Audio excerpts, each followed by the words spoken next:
La Biblia de Ilaya. La Biblia de Ilaya. Está encima de mi mechero. Muy bien.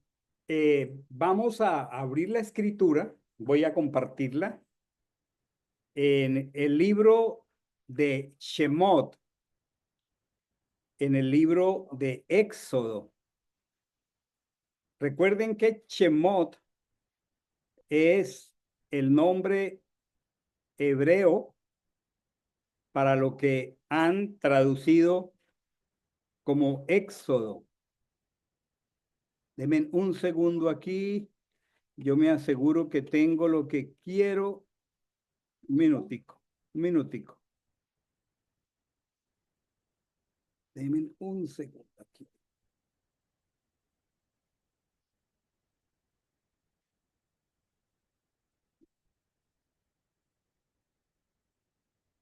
Qué extraño. No puedo compartir la escritura. A ver.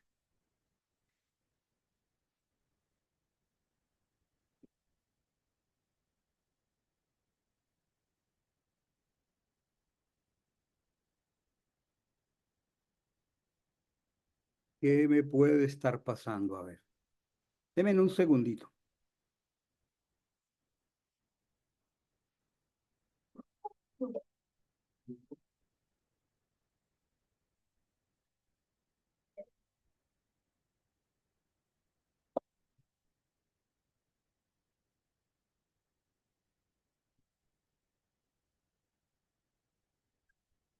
Ok, ahora sí la tenemos allí, ¿verdad?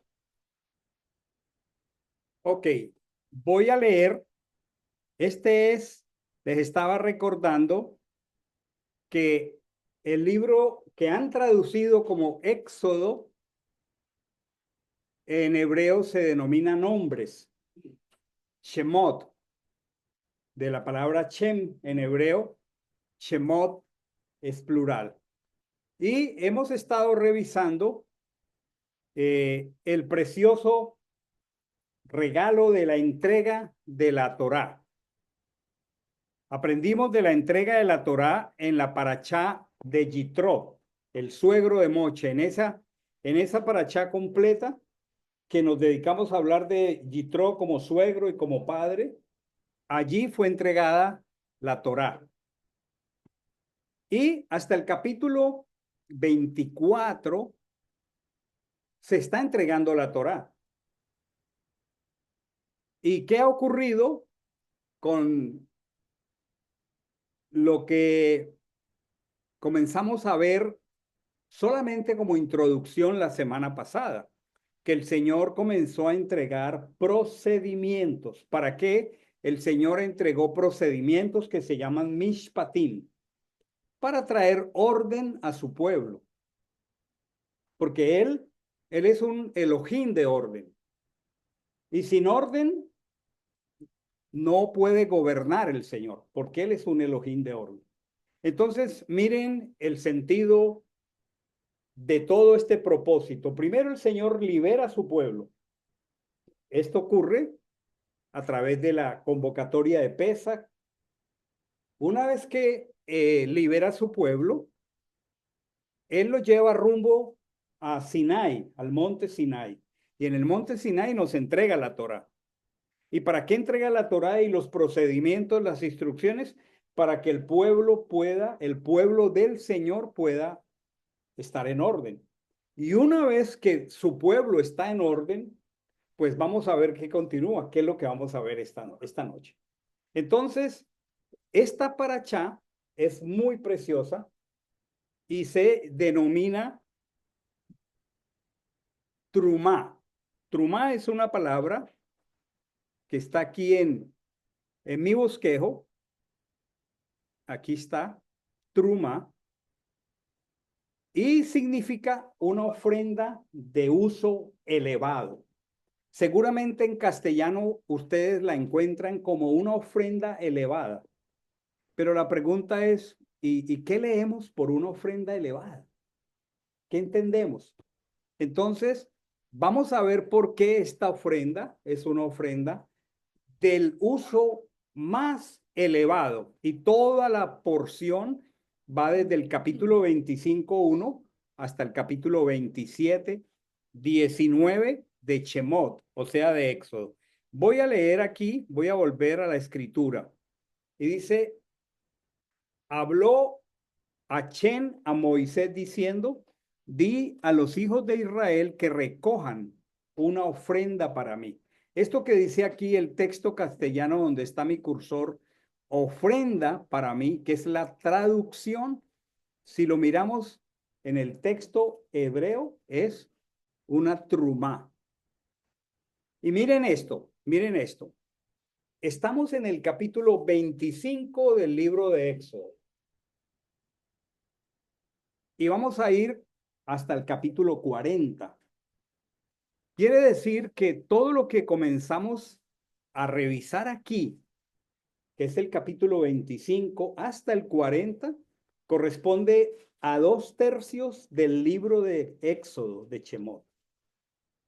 Esta es la construcción de algo que en castellano desafortunadamente llaman tabernáculo, porque no tiene sentido esa palabra. Es completamente sin sentido. Ya les voy a explicar por qué. Y qué poderoso. ¿Cuál es el propósito de la construcción de ese lugar?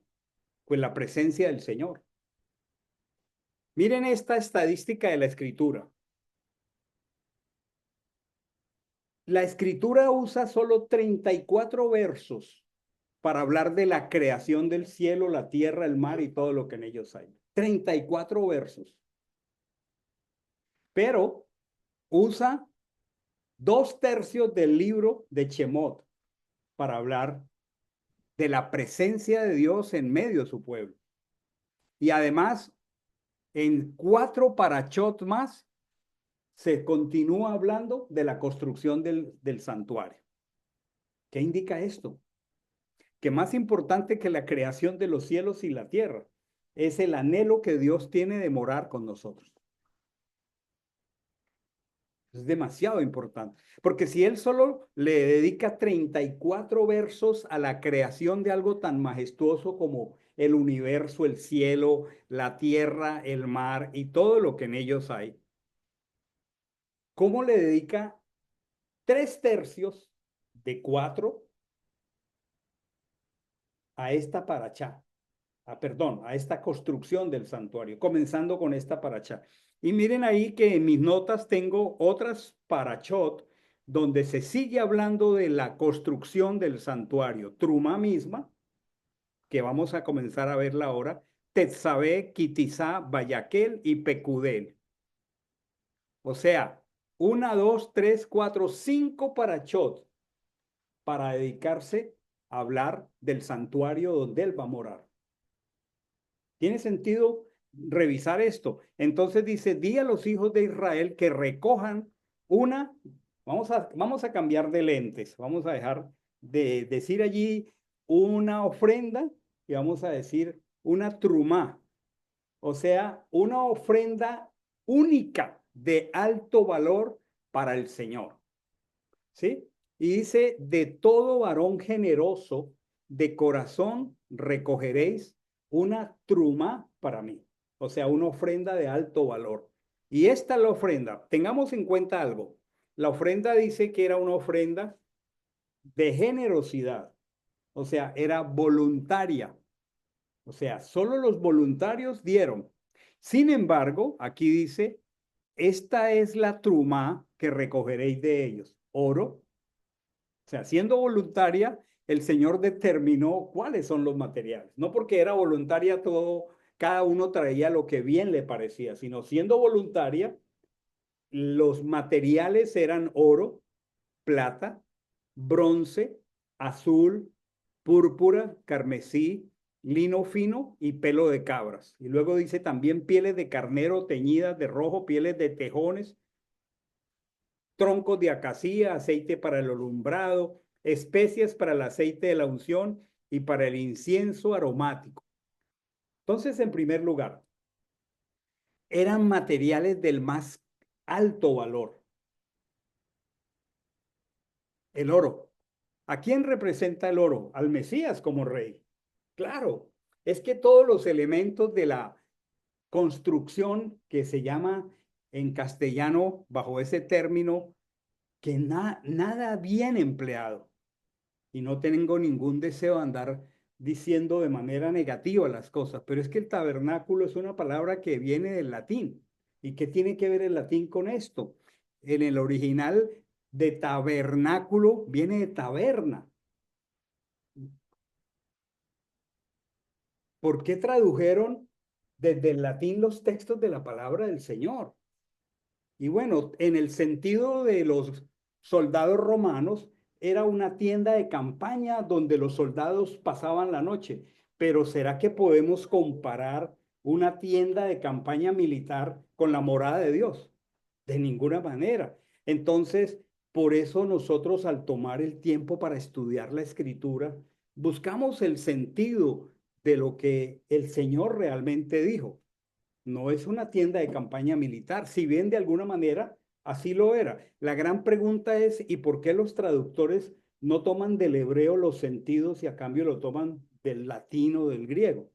No tiene sentido porque la escritura hebrea fue entregada en hebreo. ¿Tiene sentido lo que estoy diciendo? No tiene sentido decir tabernáculo. Cuando usted vaya a mencionar esa palabra, si no puede memorizar el término que en hebreo es Mishkan, diga el santuario o diga la morada, pero tabernáculo no aplica para nada. Y aquí dice de qué calidad era la ofrenda: oro porque él es el rey, plata, bronce, azul porque tiene que ver con lo celestial, púrpura porque también es una vestimenta real, carmesí porque hace mención a la sangre del cordero, lino fino, pelo de cabras, etcétera. ¿Por qué? Porque lo que se iba a construir allí era algo que el 100% del diseño le fue mostrado a Moisés desde el cielo hacia el monte, allí en el monte. Miren lo que dice aquí.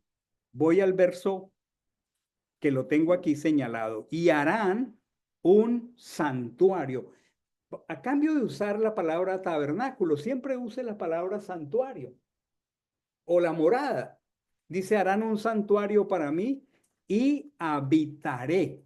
Aquí está el propósito. Habitaré en medio de ellos. Y luego le dice, conforme a todo lo que yo te muestro, el modelo del santuario y el modelo de todos sus utensilios, así lo haréis. Miren esta palabra que es muy importante. Voy a poner aquí mi cursor, conforme a todo lo que yo te muestro. ¿Qué quiere esto decir? Dios le mostró a Moisés el diseño, Dios le mostró las medidas, Dios le mostró los materiales y además Dios le dijo que conforme él lo mostraba, así lo harían, porque no se le dejó a la iniciativa de los orfebres o los artistas hacer lo que ellos se les ocurriera, porque esa tienda montable y desmontable es una figura de él mismo. En todas sus partes, esa es una figura del mismo Mesías. Por eso los materiales. La pregunta es, ¿de dónde un pueblo que estuvo esclavo cerca de 200 años pudo sacar todo este material? ¿Quién piensa?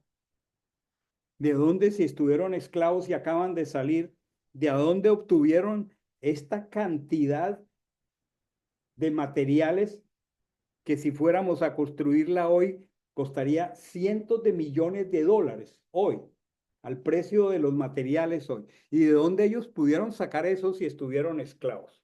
¿A quién se le ocurre pensar? De Egipto. Claro, ¿por qué? Porque Egipto les pagó para que se fueran. Cuando se dieron las plagas, entonces ellos apuraban a Israel para que se fueran, pero eso no fue así como algo gratuito. Egipto tuvo que pagar a Israel para que se fuera. Era tal la angustia de los egipcios que procuraban que se fueran cuanto antes porque los primogénitos estaban muriendo. Pero ¿cuál es el propósito? Dice, habitaré en medio de ellos. ¿Sí? Y dice que era conforme a todos el modelo, todos los utensilios, todos los que estamos aquí, la mayoría, hemos revisado en el discipulado fundamento tiempo a solas con Dios y hemos aprendido que oramos con base a este diseño. ¿Sí? ¿Se acuerdan? Porque todos estos elementos lo representan a Él. Y si todos los elementos lo representan a Él, los materiales también, las medidas también, por esa razón, no cabe iniciativa humana al hacer ninguna de las piezas de este lugar. Esta palabra aquí que ha expresado el verbo habitaré en hebreo, voy a llevarles al glosario. Aquí está la palabra truma, que ya se las mencioné, pero esta palabra habitar viene de la palabra en hebreo shahan. Y de allí viene la palabra mishkan, porque se conserva la raíz shahan. Sale la palabra mishkan, ¿sí? Entonces, ¿cómo se llama el lugar? Mishkan, que es habitación. En otras palabras, shahan es habitar y habitación es mishkan. ¿Sí? Y miren, cuando la presencia de Dios se expresa allí, tal vez a algunos de ustedes les sea familiar esta palabra que viene de la misma raíz. Ténganla en cuenta, Chahán, Mishkan y Chequiná. Chequiná, que es la presencia divina del Señor morando en medio de su pueblo. Y lo más precioso, volviendo acá al texto, es que Él ha decidido habitar en medio de ellos. Y comienza entonces Él a decirles, harán pues un arca de madera. Voy a llevarles aquí a un pequeño gráfico, perdón, que tengo aquí al final. ¿Sí? Y aquí está, en este lugar donde tengo mi cursor. ¿Sí lo ven allí? Esta es una representación de todo el conjunto completo. ¿Por qué lo tengo tan pequeñito? Ya les voy a explicar. Había esta puerta, una sola puerta, a la entrada. ¿Quién recuerda qué es lo primero que encontramos y por qué? ¿El qué? El altar de cobre. ¿Y por qué estaba de primero el altar de cobre? Porque sin derramamiento de sangre no hay remisión, no hay reconciliación de pecados.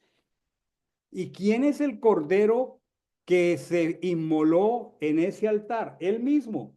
O sea, no podemos entrar sino por una sola puerta, pero no podemos entrar si no es por medio de su sacrificio. ¿Se dan cuenta? Entonces había un altar. ¿Y por qué el altar era de bronce?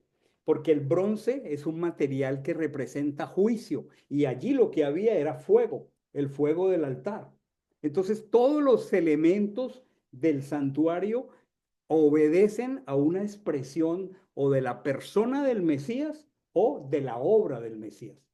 Y ustedes recuerdan después de ese altar que había, después, inmediatamente después del altar, el lavatorio. Porque una vez sacrificado el cordero, la persona pasaba a un lavatorio. Y habíamos expresado que el altar significa la confesión de pecado. ¿Se acuerdan? Pero habíamos dicho que el lavatorio significa, ¿quién recuerda? Esto para nosotros no es nuevo. El lavatorio significa el arrepentimiento. ¿Se acuerdan? O sea, esta es la obra del Mesías. Y ustedes se acuerdan en San Juan capítulo 19, cuando el Mesías muere en el madero y el soldado atraviesa con la lanza a su costado, ¿qué sale? ¿Qué sale y en qué orden? Sangre y agua, porque primero está el altar del sacrificio de su costado, dice el apóstol Juan, sale sangre, porque hay un altar del sacrificio. ¿Y ese qué día era? Era el día de Pesaj. O sea, en el día de Pesaj está el altar del sacrificio, pero ese altar del sacrificio vino del cielo y Él es el Cordero, Él mismo es el Cordero. ¿Tiene sentido esto? Maravilloso. Entonces, por esa razón, los orfebres, los artistas no tuvieron nada que ver con su creatividad, con su iniciativa, no. Todas las medidas eran de acuerdo al Señor. Pero miren esto, esta primera representación me ayuda el tiempo esta noche porque voy a dar solamente una panorámica. Esta primera representación era una representación de pieles, por eso dice pieles de cabra, ¿sí? Cuando yo lo leí. Y dice, y madera, pero la que está a la derecha, inmediatamente, ya eso es el templo de Salomón. Y fue el mismo diseño de atrás, pero ya no era una tienda montable y desmontable, sino que era un templo, como lo ven allí. Entonces ahora tenemos un templo de madera y piedra. Y ustedes se acuerdan cuando el Mesías estuvo frente a ese templo, hubo algunas cosas que él afirmó de ese templo. ¿Quién las recuerda?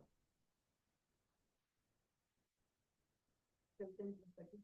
¿Cómo dijo? Uno mayor que el templo está aquí. Un poquito más duro. Uno mayor que el templo está aquí. Uno mayor que el templo está aquí. O sea, vamos a recapitular aquí. Moche está en el monte Sinai. El Señor le dice, conforme al modelo que estás viendo, él lo que estaba viendo era el mismo diseño en el cielo para que él en una pedagogía lo dibujara aquí, lo instalara aquí. Pero todo eso es Mashiach mismo. El altar, la única puerta de entrada, porque Él es el único camino, porque no hay otra puerta, y el que entra por esa puerta haya salvación y haya buenos pastos, o sea, solo hay una puerta, luego hay un altar, luego hay un lavacro, y habíamos dicho que luego se entraba al santuario propiamente dicho, y decíamos que estaba él, la menora, porque Él es la luz del mundo, ¿se acuerdan? Y enfrente a la menora estaban los panes de la presencia, porque Él es el alimento, el pan que descendió del cielo. Y antes de entrar al santuario estaba ya un altar que no era de cobre, sino de oro. Porque mientras el altar del sacrificio es de cobre, de bronce, perdón, el altar de la oración ¿de qué es? De oro. Porque una cosa es el juicio y otra cosa es nuestra oración. Pero luego, voy a explicarlo ahora, había un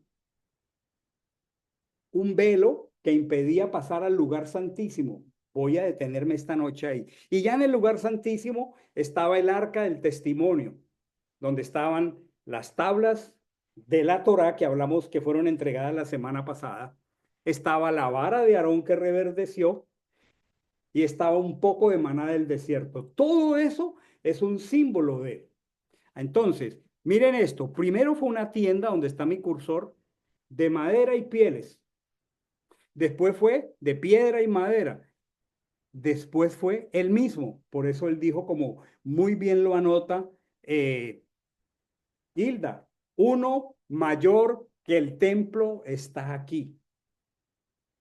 O sea, si pudiéramos hablar de una evolución del templo, primero fue pieles y madera, después fue madera y piedra y después fue él mismo representado aquí. Por eso también les dijo, destruyan este templo y en 3 días lo reedifico. Y ellos le dijeron, pero 46 años tardaron en construir este templo y tú lo vas a reconstruir en 3 días. La gente no entendió, pero es que estaba hablando del cuerpo, del templo de su cuerpo. Los discípulos, cuando él murió y resucitó, se acordaron de que él había dicho, destruyanlo y en 3 días resucitaré. En 3 días lo reedificaré. Y algo precioso, algo precioso. El primero es el Mishkan en el desierto de pieles y madera. El segundo ya es el templo de Salomón, el primer templo de madera y piedra. El tercero es él mismo viviendo aquí Y el Evangelio de Juan dice que Él vino y habitó en medio de nosotros. Eso lo dice Juan 1:1. Pero luego, este que está acá atrás, el último, que la mayoría del pueblo de Israel está esperando construir un tercer templo, ¿sí? Yo les pregunto si el Mesías como sumo sacerdote ya hizo su sacrificio perfecto, ¿se requeriría ahora construir un tercer templo? ¿Qué creen ustedes? No, ¿Por qué no, Felipe? que pues el Mesías, o sea, ya el sacrificio fue hecho. Ya no hay necesidad de un tercer templo. ¿Por qué? Porque Él es el Cordero y ya hoy no hay un sacerdocio levítico porque Él es el sumo sacerdote y nosotros somos un pueblo de sacerdotes. Entonces, vamos a hacer una lectura. Estoy haciendo un asunto demasiado panorámico. Vamos a hacer una lectura. Quiero pedirles que me acompañen a leer Apocalipsis 21:3. Está en la pantalla. No sé si lo están viendo aquí donde está mi cursor. ¿Sí lo ven? O lo ven, pero no lo pueden leer. Voy a leerlo. O si alguien abre la escritura aquí. Parece que Mayerly sí lo está leyendo. ¿Puedes leerlo? A ver. Eso quiere decir, Giancarlo, que tu esposa tiene mejor vista. Apocalipsis 21. Y oí una gran voz del cielo que decía: He aquí el tabernáculo de Dios con los hombres, y él morará con ellos, y ellos serán su pueblo, y Dios mismo estará con ellos como su Dios. He aquí, vamos a leerlo con lentes hebreos. He aquí El santuario. el santuario. Pero si él dijo, uno mayor que el templo está aquí, entonces sería correcto decir, he aquí el tabernáculo de Dios, cuando está hablando es del mismo. Esa traducción hay que verla con lentes hebreos. He aquí la chequiná de Dios. He aquí la presencia de Dios. O sea, y él morará con ellos. Yo les pregunto, ¿es correcto en español decir que hay un tabernáculo que morará con nosotros? Porque un tabernáculo es una cosa, no una persona. Se dan cuenta lo importante de ver los textos desde la perspectiva del hebreo, porque aquí esta traducción dice, oí una voz del cielo que decía, he aquí el tabernáculo, o sea, una tienda de campaña, el tabernáculo de Dios con los hombres y él, el tabernáculo morará con ellos y ellos serán su pueblo y Dios mismo estará con ellos. ¿No les parece que esa traducción es un poco ambigua? Porque como el tabernáculo es Dios mismo, pues es que es la presencia de Dios. ¿Cómo es la evolución del santuario a través del tiempo? Primero, la tienda del desierto, pieles y madera. Luego, el santuario de piedra y madera. Luego él mismo, aquí, hace ya 2000 años, pero él se fue y la escritura dice que él regresará. Y esto que está viendo aquí el apóstol Juan en Apocalipsis 21:3, está hablando de los cielos nuevos y la tierra nueva. Y cuando él describe los cielos nuevos y la tierra nueva, hay algo que es especial en los cielos nuevos y la tierra nueva, y es que allí no se necesitará luz de sol ni luz de luna. ¿Por qué?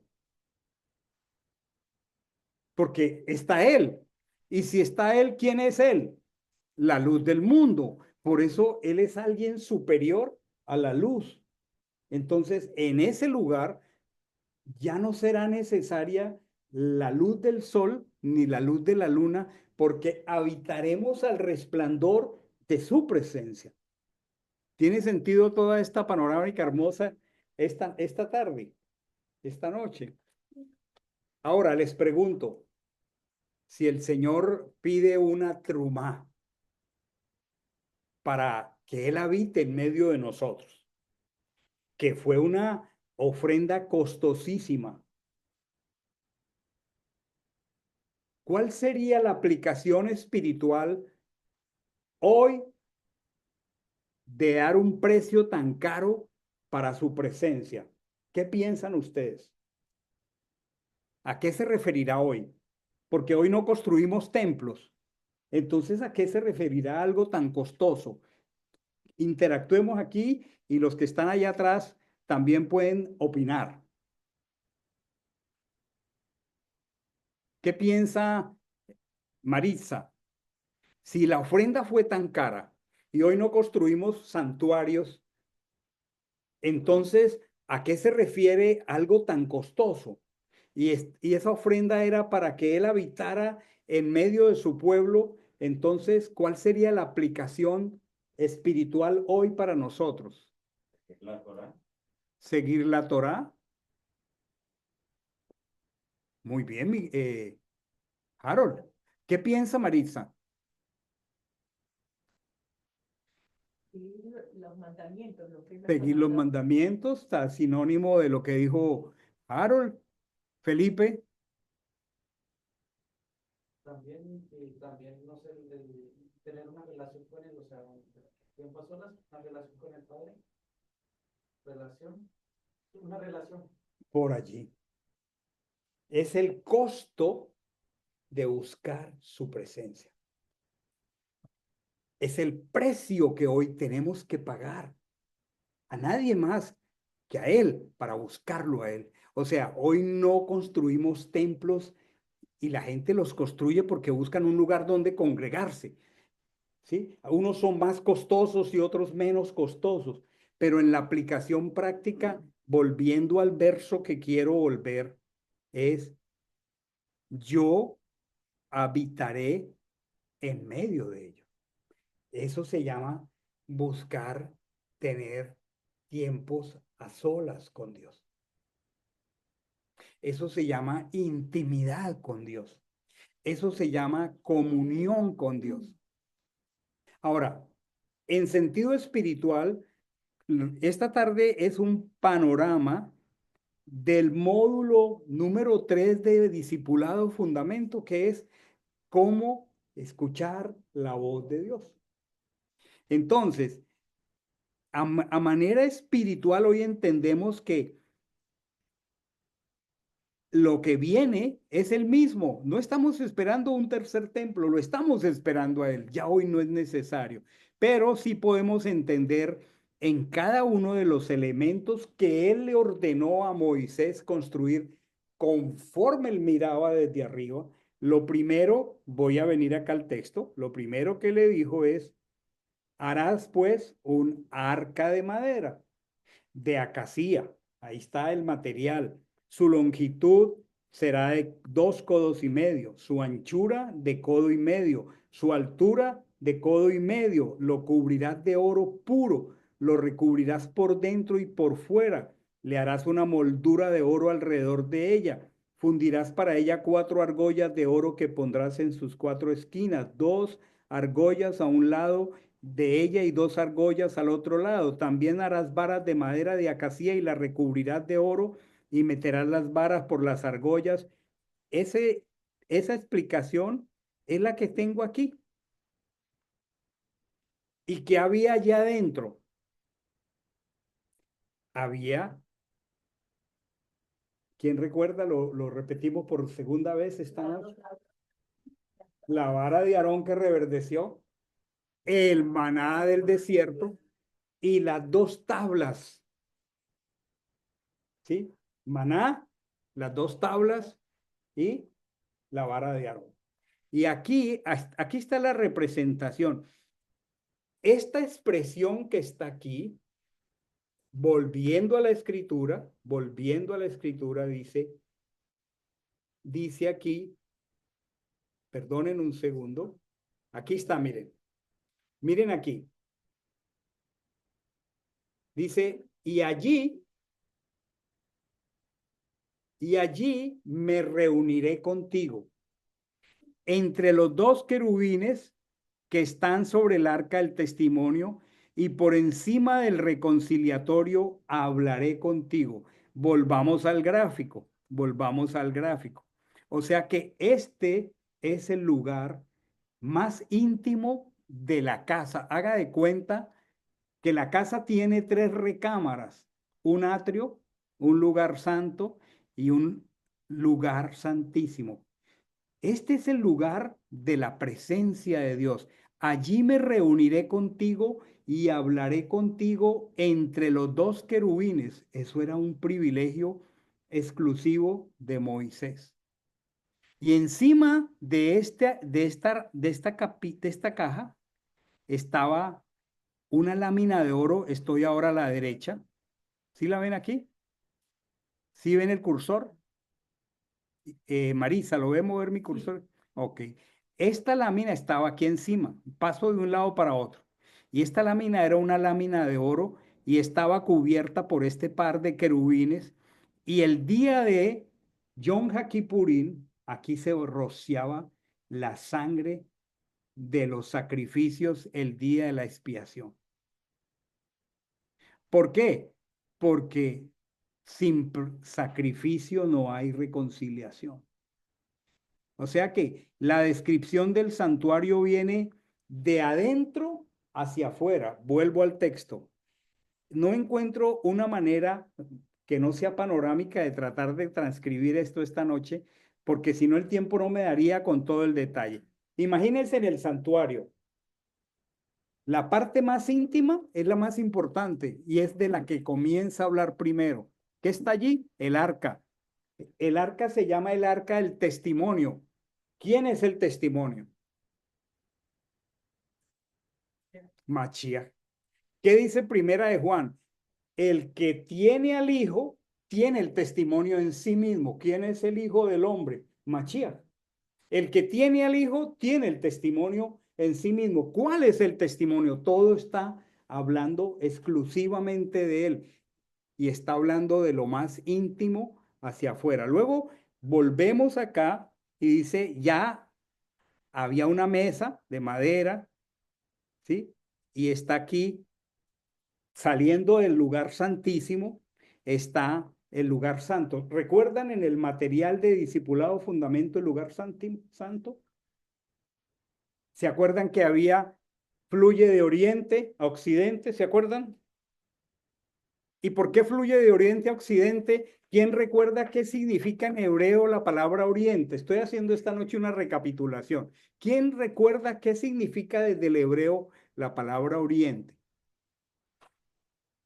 Pareciera un punto cardinal, ¿cierto? Bueno, del oriente. Los días de la eternidad. Si nos quedamos con el español, no nos dice mucho porque la puerta fluía de oriente a occidente. Oriente es un punto cardinal, pero estoy escuchando a Iván Darío allá. Repítelo, Iván. Los días de la eternidad. Oriente, en el sentido hebreo, significa los días de la eternidad. ¿Quién vino de la eternidad al tiempo? Mashiach. Entonces, ¿por qué la construcción del santuario mira de los días de la eternidad? Porque el que da la dirección es Él. ¿Cómo oramos? ¿Cómo tenemos comunión?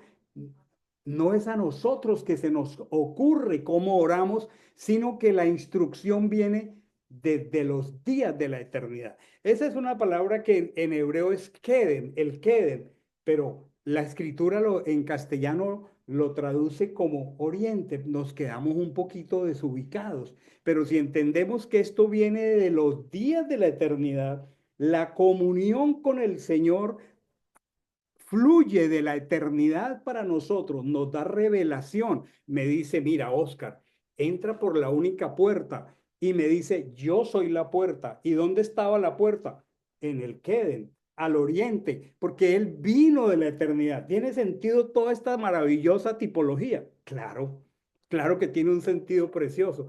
No es que voy a orar como a mí se me ocurre, sino que voy a orar guiado por Él desde los días de la eternidad. Y como voy a orar guiado por Él, entro por el altar. ¿Por qué? Porque tengo que limpiar mi corazón primero. Entonces no es que entro de manera descuidada, sino que entro por el altar. Y en el altar me pongo en shalom con Él. Pongo ya no un cordero. Lo que pongo hoy son mis manos sobre el cordero. y confieso mi pecado, luego sí puedo arrepentirme. Pero ¿esto de dónde fluye? ¿De dónde fluye? De los días de la eternidad. Pero en el sentido físico, el santuario, entro desde la parte oriental, me encuentro con el altar, me encuentro con la fuente de agua, entro al lugar santo y me encuentro con él, que es la luz, la escritura, la revelación, la palabra. Luego tomo los panes de la presencia, que han traducido como la proposición. ¿Habrá alguien que pueda proponer algo allí? Nadie puede proponer nada, como que panes de la proposición. Allí lo que dice es los panes del rostro. Por eso estudiamos la escritura así, porque ¿qué podemos proponerle nosotros a Dios? ¿Ustedes piensan que podemos proponerle algo a Dios? Imposible. Entonces entramos por la puerta, imponemos las manos sobre el cordero, confesamos pecado, nos arrepentimos profundamente porque el pecado no es decir, Señor, perdóname, sino que a veces el trato con el pecado toma tiempo. Descubrir como ahora María comiendo me decía, es que en las raíces de esa familia habían unas maldades y unos problemas y unas herencias terribles. Y a veces arrastramos cosas de generación en generación y no nos las quitamos así de fácil. Hay que pasar agua en la fuente, hay que pasar tiempo en la fuente de agua. Pero luego que ese ejercicio espiritual ha ocurrido, ¿a dónde entramos? Entramos al lugar de la revelación. Y entonces está el altar del sacrificio, pero antes hay que pasar por allí. Cuando paso por allí, entonces entro a la menora, entro a los panes, al alimento, y me quiero quedar esta noche aquí, porque el tiempo es muy breve. Esto que está aquí, este diseño, si lo ven, inicio es puerta. Lo primero, el altar. Después, la fuente, ¿sí? Y entramos al lugar santo y al sur, el candelero. Y al norte, los panes. Y antes de entrar al lugar santísimo, hay una cortina. ¿Y qué tiene diseñado esa cortina?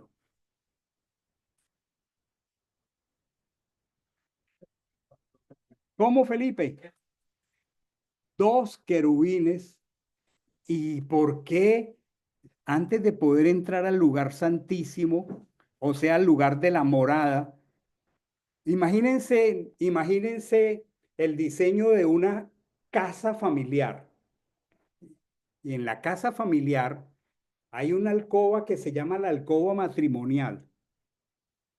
Y luego hay un gran hall donde los hijos se reúnen. Pero luego hay un atrio donde solo llega la familia, perdón, los amigos. Cuando los amigos llegan a la casa, los recibimos con mucho cariño, pero de la sala no pasan, ¿verdad? Pueda que los sentemos a la mesa, pero a la alcoba matrimonial realmente no los llevamos. ¿Verdad que no? No, allá no va sino la pareja, porque eso es de ellos. Y los hijos cuando entran, entran con mucho respeto, sí o sí. ¿Es así? Claro. Entonces, todo esto, todo este flujo, me detengo en el altar, confieso pecado, me detengo en la fuente de agua, entro al lugar de la revelación, que es la menora, la luz, la lámpara, entro al lugar del alimento espiritual y quisiera tener intimidad con Dios. Pero resulta que hay dos guardianes que me impiden entrar a la alcoba matrimonial. Me dicen, no, usted ya no puede pasar. Vamos a mirar eso. ¿En dónde habían dos querubines de oro con una espada? ¿En dónde? En el Gan Edén. En el jardín del Edén, ¿por qué habían dos querubines con una espada de fuego? ¿Por qué? Para proteger la entrada al huerto y el árbol de la vida. Perfecto, Hilda, porque era imposible que una vez que Adán y Eva cayeron y están muertos espiritualmente, pudieran pretender por sus propios medios tomar el árbol de la vida. Porque si tomaran por sus propios medios el árbol de la vida, estando espiritualmente muertos, pues quedarían eternamente muertos, sin redención. Entonces había por protección este par de ángeles. Ahora, ¿por qué aquí esa figura del Gan Edén está en el santuario. ¿Qué piensan? ¿Por qué, Hilda, ustedes que les gusta pensar en las cosas espirituales, Giancarlo, Felipe, todo lo que estamos aquí, por qué esa figura de el jardín del Edén, de esos ángeles que impedían la entrada al Gan Edén porque allá no se pudo volver, ni se podrá volver ahora? ¿Por qué esos dos ángeles aquí, siendo que yo quiero tener comunión con el Señor? Es un trabajo cualquiera. Eso era una forma de decir, este es el lugar más santo, más sagrado, y pues era una forma de tener los querubines en la cortina como un recordatorio. Exactamente, o sea, esto es un lugar que está protegido, aquí no entra cualquiera. ¿Y por qué no entra cualquiera? Cualquiera puede interactuar aquí. Giancarlo está diciendo algo muy interesante. Allá no entra cualquiera. Creo que cuando, sí, y no entraba cuando quería, o sea, entraba cuando se podía entrar, ¿no? Una vez al año, ajá, únicamente. ¿Quién podía entrar únicamente cada cuánto? Somos sacerdotes. El sumo sacerdote. Solamente una vez al año. ¿Y cómo entraba allá? Con sangre. Tenía que presentar un sacrificio por él mismo, por su casa, siendo el sumo sacerdote. Luego tenía que ofrecer todos los corderos que ofrecía por el pueblo, y las veces que tenía que entrar allá, sobre el caporet ponía la sangre. Y ese día, que es el día de Yom HaKippurim, él hacía reconciliación por el pueblo. Pero este santuario, como lo estamos viendo aquí, fue el santuario del desierto. Y luego una réplica de este santuario del desierto fue el templo de Salomón. Y cuando vino el Mesías era el templo restaurado de la época de Herodes. ¿Y alguien recuerda qué ocurrió el día que el Mesías murió? Ya no en el templo de madera y pieles, sino en el templo de piedra y madera, en el templo de Herodes, con esta cortina. Se rasgó. O sea, miren esto tan bello. Era imposible pasar a la recámara. Solo una figura de él mismo, llamado el sumo sacerdote, podía entrar una sola vez al año. Pero el día que el Mesías murió, ¿qué pasó con ese velo, Marisa? Se rasgó de arriba a abajo. Y ese día, que fue un día de Pesaj, al rasgarse el velo, el apóstol Pablo en el libro a los Hebreos dice que visto así las cosas, este diseño para tener comunión con Dios, para que Él habite en medio de nosotros, estaba así porque aún no se había manifestado el camino al lugar santísimo. ¿Por qué no se había manifestado el camino al lugar santísimo aún? ¿Por qué?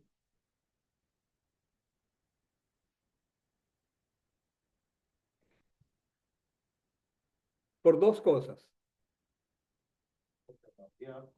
Todavía. Porque Machías no había muerto. Y porque Machías no había muerto, este velo estaba en pie. Pero el día que él murió, a la misma hora que murió, ¿qué pasó con ese velo? Se abrió de par en par. Pero recuerden que esa es una figura de algo celestial. Él se rasgó acá abajo, pero realmente ¿dónde se abrió el paso para nosotros? Ya, ya. Porque acuérdese que esto es una figura de arriba que fue puesta como una pedagogía en la tierra. Y por eso cuando él murió, eso se rasgó. Pero él ¿a dónde entró cuando resucitó? ¿A dónde entró? Padre. Al regreso, a su lugar, a su corte celestial. Por eso la escritura dice que él subió en medio de voces de chofar, porque ese día él iba como el sumo sacerdote que venía aquí una vez al año y presentaba ese sacrificio, y el sacrificio era acepto y el pueblo tenía reconciliación un año más. El sumo sacerdote de nuestra esperanza subió ese día de regreso con el sacrificio que había realizado por ti y por mí.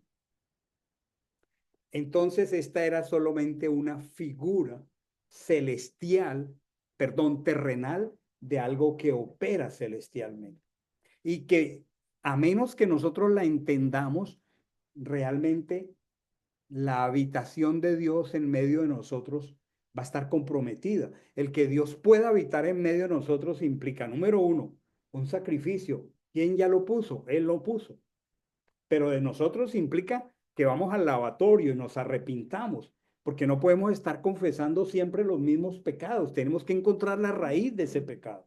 Y mientras no tengamos libertad en Machía, mientras no seamos libres, podemos abrir la escritura, o sea, la menora, y no hay revelación, no hay entendimiento, no hay crecimiento espiritual, porque no nos hemos quedado el tiempo suficiente en el atrio. El atrio es muy importante, porque el atrio es el lugar de la restauración espiritual.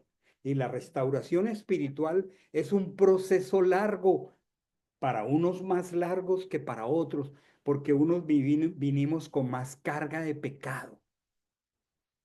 Y muchos de esos pecados, como María lo mencionaba, son herencia de los padres. Por eso el apóstol Pedro habla de que recibimos una vana manera de vivir de nuestros padres. Porque aprendimos una idiosincrasia de los padres, y los padres nos la heredaron también de los abuelos.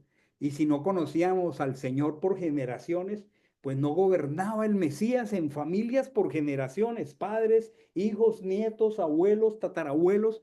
Entonces son familias que no tienen revelación. Y si en un momento una persona de esas, el Mesías llega a su vida, esa persona necesita aprender a pasar mucho tiempo en el atrio,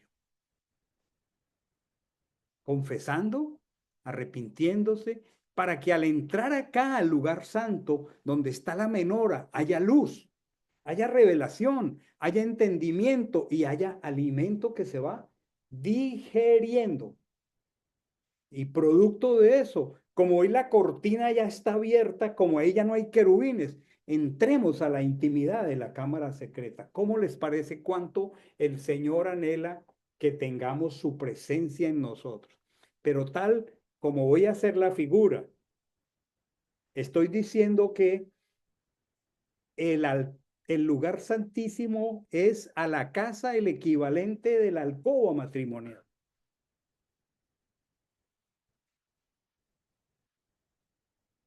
Es difícil tener intimidad si no hay limpieza. Es difícil tener intimidad si no hay pureza. Con Dios, con mayor razón. Entonces, lo que el Señor nos está diciendo esta noche es, denme la ofrenda más costosa. Hoy en día no hay oro con que comprar el tabernáculo ni construirlo. Y lo mejor de todo, ya no hay que volverlo a construir. ¿Para qué vamos a construir algo que ya no se necesita? Porque hoy Él es el santuario. Entonces la idea es, ¿y cuánto vale mi ofrenda, mi trumá, para tener intimidad con Dios? Bueno, ¿qué vale? Mucho tiempo en el atrio, confesando, limpiando, arrepintiéndome, pidiéndole al Señor que me muestre el origen de mi pecado. ¿Saben que a veces uno puede arrancar las ramas de un árbol y a los días el árbol sigue en pie porque la raíz también está conectada con el agua? Entonces, algunas cosas hay que arrancarlas de raíz. ¿Y dónde se hace eso? Eso se llaman procesos de arrepentimiento que hay que llevar a cabo en el atrio. Como se dan cuenta, la oración no es repetir cositas allí como bonitas, como románticas con Dios, sino es primero detenernos con el Cordero Santo para que fluya de su costado sangre que nos lave. Y una vez que nos lave, pasar mucho tiempo en la fuente que lava. Yo les recomiendo que pase mucho tiempo pidiéndole al Señor les revele por qué volvemos a caer muchas veces en el mismo pecado. Porque hemos confesado, pero de pronto no hemos descubierto la raíz. Y eso se llama ¿cómo? Procesos de arrepentimiento. ¿Saben cómo es el módulo que sigue ahora en discipulado? Se llama procesos de arrepentimiento. ¿Cuántos están entusiasmados de que vamos a entrar allí? ¿Saben dónde son los procesos de arrepentimiento? Miren el cursor allá adelante. Aquí. Y cuando tú y yo pasemos muchos tiempos aquí, ¿saben qué va a pasar? Que al entrar acá, los ojos van a estar sin escamas espirituales y vamos a entender la escritura. Y cosas que no hemos entendido se nos van a ser regaladas y el Espíritu de Dios nos va a dar el poder para hacer cosas que hasta hoy no hemos hecho. Y el alimento que antes no podíamos digerir, lo vamos a digerir y nuestra comunión en el lugar matrimonial con Él va a ser preciosa.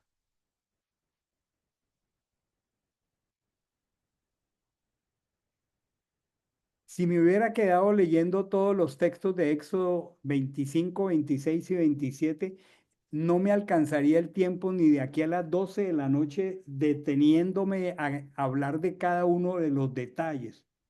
Pero es que ustedes ya lo han visto una y otra vez. Todos esos detalles están gráficos aquí y ya para muchos son familiares.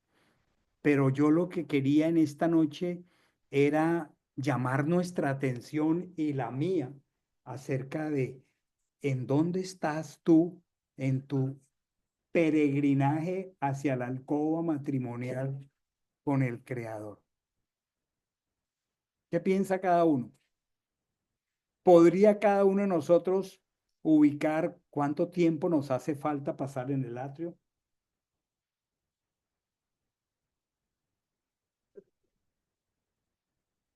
Es el lugar del sacrificio, es el lugar donde el sacrificio implica paz, shalom.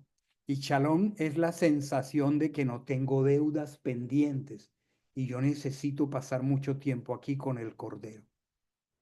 Una vez yo esté seguro que no tenga deudas pendientes con la carne, porque he pasado allí donde de su costado salió agua. Entonces la revelación de la Torá, perdón, de la menorá, que es la Torá, va a ser muy profunda. ¿Abrazamos el desafío?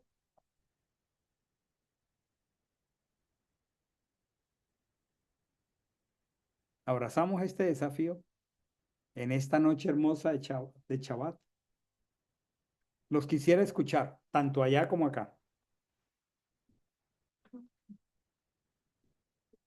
Sí, porque todo es que uno comience a orar o a leer la Biblia y le entra un sueño bárbaro. Es un desafío. Es un desafío. Y luego que las distracciones, que es el ruido, que es el qué, que es no, que se me acordé que no. El tiempo. Sí, es un desafío, pero vale la pena en realidad. Es un desafío llegar a tener intimidad con el Señor, pero vale la pena. ¿Qué más? Y aprender a perdonar, aprender a limpiar nuestro corazón, aprender a perdonar. Pasar tiempo en el altar del sacrificio. Tratar con el pecado. ¿Saben qué dice el apóstol Pablo en la carta a los Hebreos? Dice, aún no habéis combatido hasta la sangre luchando contra el pecado. Ustedes se han dado cuenta que a veces nos toca luchar contra algún pecado hasta la sangre y que es una pelea a muerte para ser libres. Porque hay cosas que ya están pegadas a nuestro ser. Son como parte nuestra. Y no es que no seamos sinceros ni honestos, es que necesitamos encontrar la raíz del pecado. A veces no sabemos cuál es la raíz de un problema, ni cuándo empezamos a hacer de una manera o de otra. Y qué vana manera de vivir abrazamos de nuestros padres. Luego, parece poderoso llegar al lugar santísimo, pero el precio que hay es muy alto.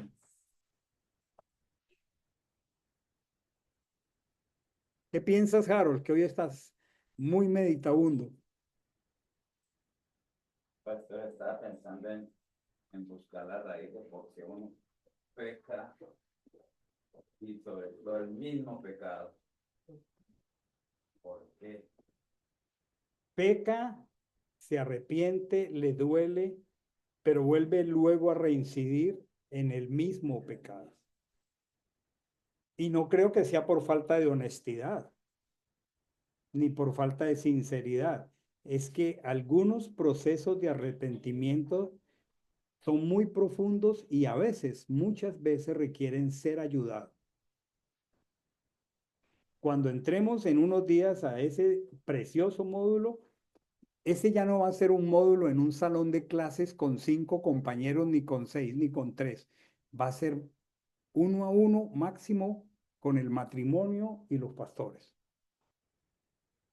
Y ya está en unos 2 o 3 semanas, porque me atrasé con el tema de mi salud y la de Amandita en diciembre y enero, y por eso estamos retrasados. Pero necesitamos acompañar los hermanos.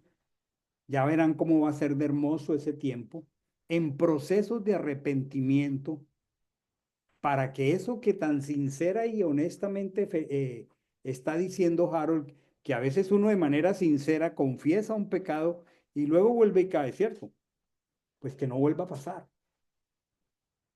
¿Qué piensa Tejani que está tan pensativa esta noche? Mejor no quieres, hoy no quieres hablar. Hoy no quieres hablar. Ok. Hoy estoy pensando de dónde viene la raíz. Hoy estás pensando profundamente en encontrar la raíz. Uno se arrepiente de corazón y puede caer y es una raíz. ¿De dónde viene? Una debilidad. Y no es porque uno no ame al Señor ni porque esté arrepentido ni nada, pero y honestamente todos caemos ahí de una manera de otra, pero todos caemos ahí. Porque yo me he pasado todo el tiempo pensando y meditando en cada palabra, en cada cosa, pero todos caemos de diferentes formas, pero todos caemos. Entonces es una raíz, estoy loca que lleguemos a esa clase. ¿Cómo puedes repetir eso? Esa raíz Ella quiere que llegue a esa clase. Todos queremos que llegue rápido el tiempo de procesos de arrepentimiento. es que no es de arrepentimiento, pastor, porque uno se puede arrepentir. Pero es como dijo Harold. De no volverlo a hacer. Exactamente, ¿de dónde es que viene esa raíz? Porque uno se ha arrepentido, muchas cosas no se ha quitado de nuestra vida, muchísimas, que reconocemos, pero hay siempre algo en nuestra vida que caemos, y todo tiene diferente, pero todos la tenemos. Todas las tenemos de una manera u otra, pero todas las tenemos. El que no es chismoso, el que no es envidioso, el que no es iracundo, pero todo la tenemos. Muy bien, muy bien, muy bien. Yo creo que esta enseñanza mucho más detallada, pieza por pieza, yo la he dado muchas veces.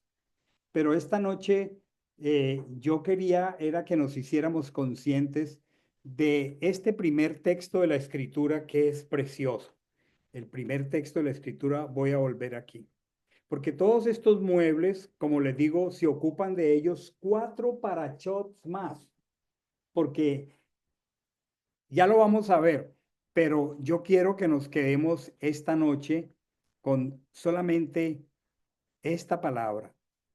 Harás una morada para mí. tú harás una morada para mí. Yo habito en tu corazón, dice él. Él habita en nuestro corazón. Si usted y yo un día escuchamos el evangelio, ¿cuántos escuchamos el evangelio? Todas las manitas están arriba. Lo creímos, creímos el evangelio. Fuimos sellados por el Ruach HaKodesh, él mora en nosotros. Ya eso es una realidad. Y eso no está en discusión ni está en juego, pero nosotros anhelamos profundidad con él. Pero mientras estemos en este cuerpo, lucharemos contra esa realidad de la naturaleza pecaminosa. Pero él ha prometido que podemos en el poder del Espíritu de Dios ir de gloria en gloria y de triunfo en triunfo. Y yo pienso que muchos de los que estamos aquí ya no luchamos con cosas que luchábamos hace años. Por ejemplo, yo hoy no tengo una lucha, ¿será que me tomo un trago o no me lo tomo? Esa lucha no la tengo yo. Pero tenemos otras luchas. ¿Sí? Entonces, ¿por qué? Porque el Señor cada día quiere más de ti, porque te quiere llevar al lugar secreto de su morada. Entonces, quedémonos esta noche con esto. Harás una morada para mí, porque yo quiero habitar en medio de ti. Pero necesito que entiendas que es conforme a lo que yo te muestro. Necesito que veas que es conforme al modelo de mi presencia en todas sus partes, que soy yo. Todos esos muebles soy yo. Y luego, por eso entiendo que me dice, recoge una ofrenda para mí. Hoy no construimos templos, pero queremos la presencia. Y vamos a pagar el precio porque lo queremos a él. No es en oro ni en plata, es en tiempo con él en el atrio y arrepintiéndonos. ¿Para qué? Ya la cortina fue quitada, mis hermanos, pero queremos intimidad con Dios y queremos lucharla. Y saben, Dios va a propiciar muchos tiempos en nuestra vida, aparentemente contradictorios, porque nos detiene en una estación hasta que algo sea arrancado de raíz de nuestra vida y no pasa adelante. No pasa adelante, porque Él es muy celoso. Entonces nos va a detener en un punto de nuestra vida donde todo, de pronto de un momento a otro, deja de fluir, porque Él quiere trabajar tu corazón y el mío, y quiere que nos preguntemos, ¿y entonces qué está pasando aquí, Señor? Y Él te va a decir, quiero esta parte que no me has entregado. Quiero que trates esto que no has tratado. Y te va a detener allí. ¿Estamos dispuestos? Marisa quiere despedirnos en oración. Señor, en esta noche te doy gracias por tu palabra, que cada vez que la recibo me hablas de lo más profundo de mi corazón. Gracias porque cada día que estoy aprendiendo de tu palabra, me alineo cada día más a tus enseñanzas, a tus mandamientos, Padre. Gracias por este tiempo que he pasado con mis hermanos. Gracias porque tienes tanta paciencia, Padre. Y gracias porque a pesar de tanta dificultad que pasé hoy para venir, me trajiste, Señor. Me trajiste, Padre. Gracias te doy. Tú sabes, Señor, cuán dificultoso es venir, pero tú sabes el deseo que tengo en mi corazón de cada día crecer y conocerte. Gracias, Padre, por esta palabra. Gracias por mi pastor, por su esposa y por todos mis hermanos que están aquí, que estamos compartiendo en familia. Gracias por tu palabra y que este día nos queremos y aprendamos todas estas enseñanzas que es para el crecimiento y que seamos luz en este mundo. Dice en tu palabra, lámpara es a mis pies, tu palabra y lumbrera en mi camino. Que cada día sigamos creciendo en el amor tuyo.